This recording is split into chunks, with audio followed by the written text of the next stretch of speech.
नमस्कार, मी बल्लाळनाथ शिंदे. सर्व शेतकरी बांधवांचं ग्रीन प्लॅनेटच्या धरती मातेला वाचवा या अभियानामध्ये हार्दिक स्वागत करतो. आज आपण शिंदे सरांच्या आलेच्या प्लॉटमध्ये आहेत. या आलेसाठी फक्त एक डोस सोडला ना आपला?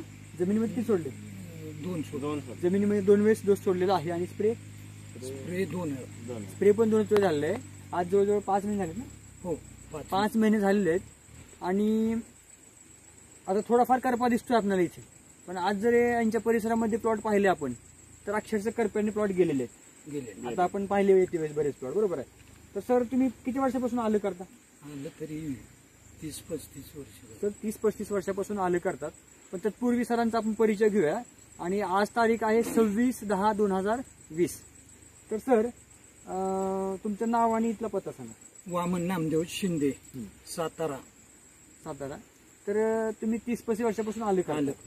तेव्हाच्या आणि आजच्या आल्यामध्ये काय फरक वाटतो? मला वाटतं इथं जवळजवळ गेली 15-20 दिवसापासून कंटिन्यू पाऊस आहे. पाऊस चालूच आहे. आता सुद्धा पाऊस यायला भरलेलं. आणि सर थोडं खाली दाखवा सर. इथे दाखवा. सगळे शेवाळे झाले. शेवाळे, पूर्ण शेवाळे, बेड पूर्ण शेवाळलेला आहे.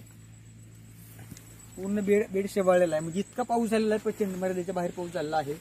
तरी तुम्हाला ह्या आल्यामध्ये काय फरक वाटतो? फरक भरपूर फरक काय म्हणजे डबल फरक आहे. सर पुढे घ्या थोडं. बरं, म्हणजे कसं आहे, ह्याचा फुटवा, त्याच्या मुळ्या, पांढऱ्या मुळ्याची संख्या सरांचं म्हणणं असं पहिल्यापेक्षा 4 पटीनं जास्त आहे. 4 पटीने एक्स्ट्रा आहे पांढऱ्या मुळ्यांची संख्या. आणि आल्याचा प्लॉट हा आहे जो किती गुंठे? 7 गुंठे. फक्त 7 गुंठ्याचा प्लॉट आहे.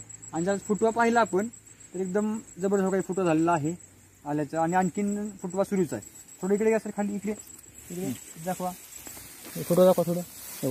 फुटवा सुरूच आहे आणखीन. आणि खालून सड वगैरे नाहीये ना? नाही, सड नाहीये आणखीन. आणि इथं मिरच्या पण आहेत. म्हणजे आपलं असंच मिरच्या ठेवलेल्या लागवड केलेली आहे. जोड ही मिरची सुद्धा एकदम तेजदार आणि हिरवी आहे पूर्ण प्लॉटमध्ये, आहे की नाही? आणि सर, मिरचीला चवीला काय फरक आहे? एकदम 1 नंबर आहे. एकदम 1 नंबर चव आहे. तुम्हाला इतर शेतकऱ्यांना काय संदेश द्याल तुम्ही जे रासायनिक वापरताना? रासायनिक पेक्षा हे ग्रीन प्लॅनेटचं वापरणं योग्य आहे. तर फरक आहे. तर सेंद्रिय शेती होते, जमीन सुपीक राहते. असल्या शिवाळा आलेला असताना सुद्धा आपला प्लॉट कुठं लागण झालेली नाही. लागण झालेलं नाही, फक्त वरतून थोडाफार करपा आहे. आता आपण कंट्रोलमध्ये घेणार, कुठली फवारणी केलेली नाही. तर तुम्हाला उसाला रिझल्ट आल्यामुळे तुम्ही इकडं वापरलेला आहे. तर तुमचा काय अनुभव सांगा गणेश सर? मी आता 1 वर्ष झालं ह्याला लागलं शेतीत.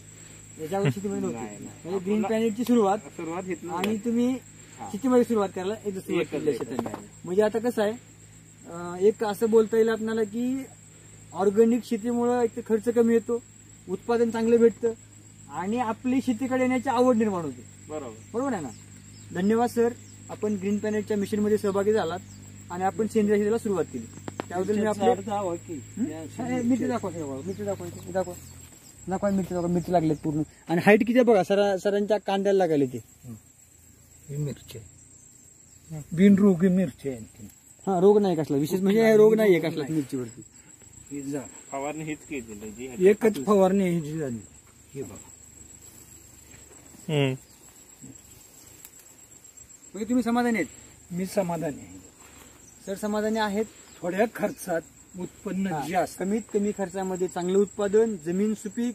आणि जे आपलं मिशन आहे महत्वाचं की सेव्ह द मदर अर्थ, धरती मातेला वाचवा, ते सुद्धा या आपल्या त्याच्यामध्ये सुरुवात होते. धन्यवाद.